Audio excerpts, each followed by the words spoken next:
కాలకృత్యాలకు చోటుండదు. పౌరులు తమ హుందాతనం కాపాడుకునే వీలు ఉండదు. ఎక్కడైనా ఇదే దుస్థితి. దేశ రాజధాని ఢిల్లీలో ఇలాంటి దురావస్థ మరీ ఎక్కువ. ఈ దుస్థితిని చక్కదిద్దాలనుకున్నారు హస్తిన యువకుడు అగర్వాల్.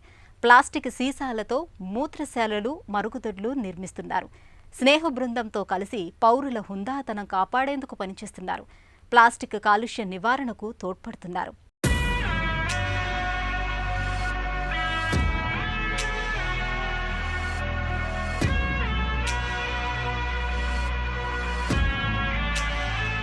దేశానికి సిగపువ్వుల ఢిల్లీ నగరం. పౌర సదుపాయాలు కొన్ని చోట్ల అంతంత మాత్రం. పరిశుభ్రమైన మరుగుదొడ్లు, మూత్రశాలలు లేక బహిరంగ మూత్ర విసర్జన సర్వసాధారణం. హస్తినలోని సరోజినీ నగర్ యువకుడు సేవా దృక్పథం కలిగిన అశ్విని అగర్వాల్ పర్యావరణహిత పరిష్కారంతో ముందుకొచ్చారు. తను Delhi college of arts and commerce లో డిగ్రీ చేశారు. ఇక్కడే తన సృజనాత్మకతకు మెరుగులు దిద్దుకున్నారు.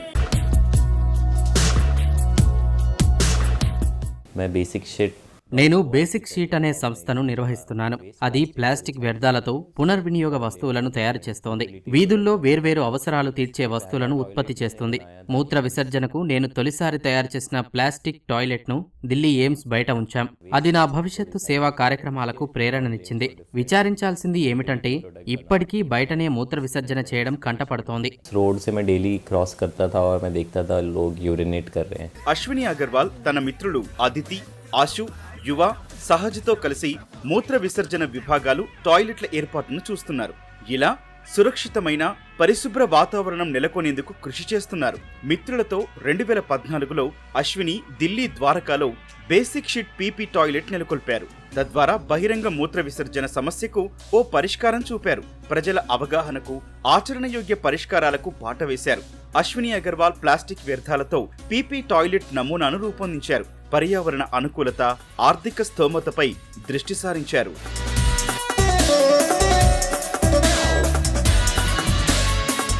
अपने आप में एक बड़ी प्रॉब्लम है, लेकिन मैंने उसको 2 पार्ट में डिवाइड कर दिया। చూస్తే దేనికదే పెద్ద సమస్య. అందుకే 2గా విభజించాను. 1 బహిరంగ మూత్ర విసర్జన, 2 బహిరంగ మల విసర్జన. నగరాల్లో బహిరంగ మూత్ర విసర్జన సమస్యే.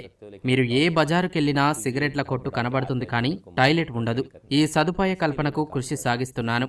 మీరు ఏ నగరానికైనా వెళ్ళండి, ఇలా బయట కాలకృత్యాలు తీర్చుకునేవారు కనబడతారు. దుర్వాసన భరించడం దుర్భరంగా ఉంటుంది. అందుకే ఈ ప్రాజెక్టులో పనిచేస్తున్నాను. बहुत ग्रॉस करता है, तो मेरे को इस चीज से प्रॉब्लम है और मैं इसको सॉल्व करना चाहता हूँ. ఒక్కో పీపీ టాయిలెట్ ను 9000 ప్లాస్టిక్ సీసాలతో చేశారు. వాసన రాకుండా లేదా శుభ్రపరిచేందుకు మున్సిపల్ నీటి కనెక్షన్ లేదా మురుగునీటి కనెక్షన్ అవసరం లేదు. ఒక్కో మరుగుదొడ్డి తయారీకి 12,000 రూపాయలు ఖర్చవుతుంది. అక్కడికక్కడే 2 గంటల్లో అమర్చొచ్చు.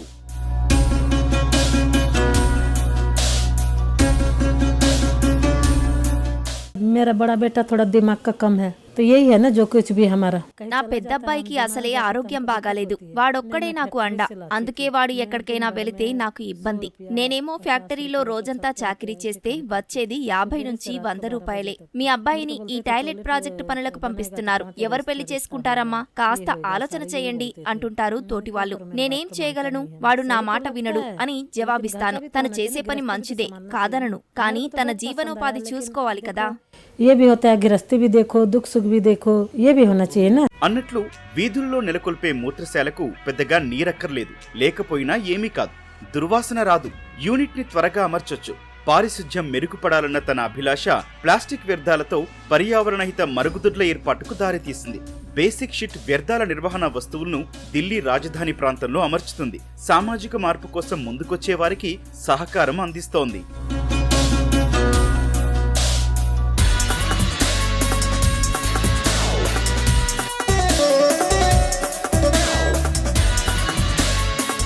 मेरी एक टीम है, कोर टीम, जिसमें आर्किटेक्ट हैं, फिल्म मेकर है. నా దగ్గర ఆర్కిటెక్టులు, చిత్ర దర్శకులు, ఇతర రంగాల వారితో కలిసి ఓ ముఖ్య బృందం ఉంది. చేసే పని మీద విశ్వాసం ఉంది. అందుకే ఓ మంచి బృందాన్ని ఏర్పాటు చేసుకున్నాను. ఈ సమస్య పరిష్కార ధ్యేయమే మమ్మల్ని కలిపింది. అందుకే కొంత సమయం పట్టింది. తొలుత కొందరు ఏదో ఆర్థిక ప్రయోజనాలు ఆశించి నాతో జట్టు కట్టాలని అనుకున్నారు. డబ్బు ముఖ్యమేనని తెలుసు, కానీ పారిశుద్ధ్యం కూడా ఎంతో ముఖ్యం. అందువల్ల వారితో భాగస్వామ్యం కుదరలేదు. కానీ ఈ అనుభవం పాఠాలు నేర్పింది. జట్టును ఎలా తయారు చేసుకోవాలో తెలిసింది. और फिर मेरे को समझ में आया कि कैसे मेरे को लोगों को के साथ टीम बनानी है. పారిశుధ్య సమస్య పరిష్కారం, పరిశుభ్ర వాతావరణం, మెరుగైన జీవితం కోసం బేసిక్ షిట్ ఆచరించే విధానం ఒక ప్రత్యేక కార్యక్రమం. వాటాదారుల సహకారం, ఇంటర్న్షిప్లు, యాప్ ద్వారా సమాచార సేకరణ యత్నాలు ఉంటాయి. అశ్విని దేశవ్యాప్తంగా మూత్రశాలల ఏర్పాటుకు అనేక నమూనాలను ప్రయోగాత్మకంగా పరిశీలించారు. వీటిలో దాదాపు 30 లేదా 40 యూనిట్లు ఇప్పటికీ పనిచేస్తున్నాయి. 3 ఏళ్ల క్రితం రైతుల నిరసన వేళ ఢిల్లీలో బేసిక్ షిట్ సంస్థ పోర్టబుల్ టాయిలెట్ల నిర్మాణంపై రైతులకు అవగాహన కల్పించింది.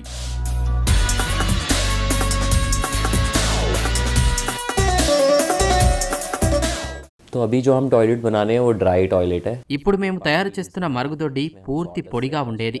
శుభ్రపరిచేందుకు నొక్కితే నీరు రాదు. చెక్క పొడితో శుభ్రపరుస్తాం. ఇప్పుడు రెండో దశలో మరో తరహా టాయిలెట్ రూపొందిస్తున్నాం. హైవేలు, రోడ్లపై ప్రతి 400 మీటర్లకు మరుగుదొడ్లు ఏర్పాటు చేయవచ్చు. ఆ రకంగా ప్రజలు ఉపశమనం పొందుతారని భావిస్తున్నాను. बेस पे, रोड पे, हर 400 मीटर पे एक टॉयलेट या एक हब बनाए जहाँ पे लोग अपने आप को रिलीफ कर सके. పుస్తక పరిజ్ఞానానికి ఆచరణ రూపం ఇచ్చారు. అతడి ప్రయాణం వినూత్న పరిష్కారాలతో జీవితాలను మెరుగుపరిచేందుకు మార్గదర్శనం. ఆ నిబద్ధత అనేక కొత్త విషయాల ఆవిష్కరణలకు కారణమైంది. ఈ దిశగా స్థిరమైన భవితకు దారి చూపుతోంది.